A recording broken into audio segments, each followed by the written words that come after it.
आपल्याला लाभलेले प्रमुख पाहुणे माननीय गजानन देडे साहेब, पुणे स्वकुळसाळी समाजाचे अध्यक्ष माननीय मर्डेकर साहेब, विश्वस्त माननीय ढोचे साहेब, तसेच सर्व सेक्रेटरी, उपाध्यक्ष, विश्वस्त मंडळ आणि खास करून इथे बहुसंख्येने उपस्थित असलेले माझ्या शाळे बांधवांना मी प्रांजली गणेश भंडारे साष्टांग नमस्कार करते.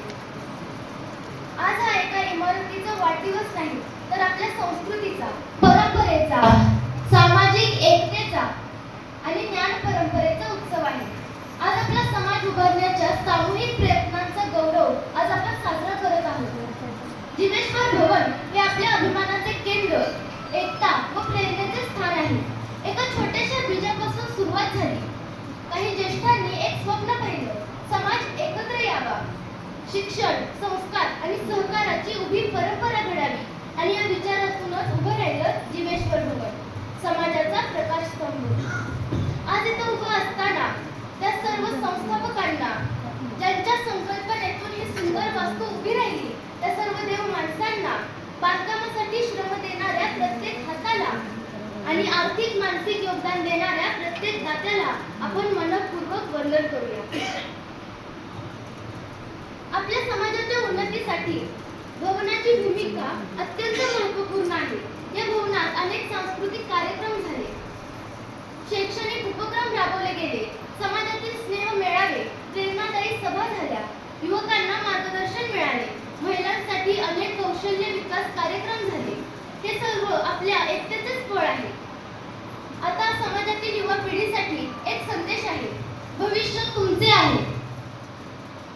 संस्कार, संघर्ष आणि संघटन हे आपले बळ आहे. जिवेश्वर भवनाने तुम्हाला एक मंच दिला आहे. आता जबाबदारी तुमची आहे. शिक्षणात प्रगती करणे, समाजकार्यात हातभार लावणे, समाजातील सर्वांना एकत्रित घेऊन एकतेने पुढे जाणे आणि नवीन कल्पनांनी समाजाला नवी दिशा देणे.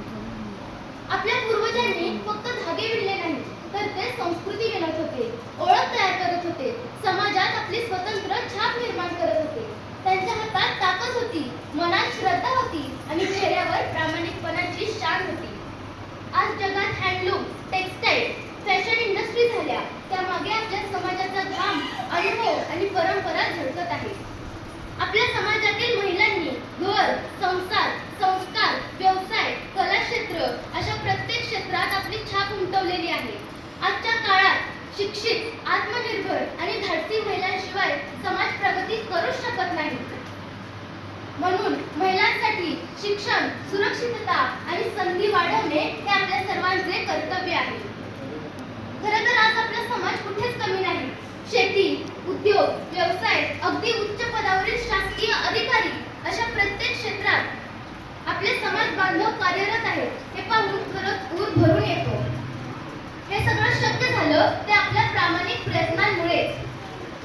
असाच आपला समाज उत्तरोत्तर प्रगत होत जावो हीच भगवान जिवेश्वर आणि माता अंकिनी दशांकिनी चरणी प्रार्थना करते. शेवटी एवढंच म्हणे, धागा धागा जोडला की कापड होतं सुंदर, तशीच माणसं जोडली की आयुष्यही होतं सुंदर. असू नयेत मतभेद, असू देत सहकार्याची सज्जता, यातूनच घडेल सारी समाजाची प्रगती आणि एकता.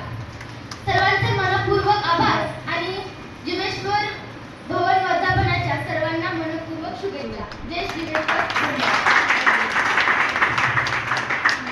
सुंदर. तुझं नाव बाळा?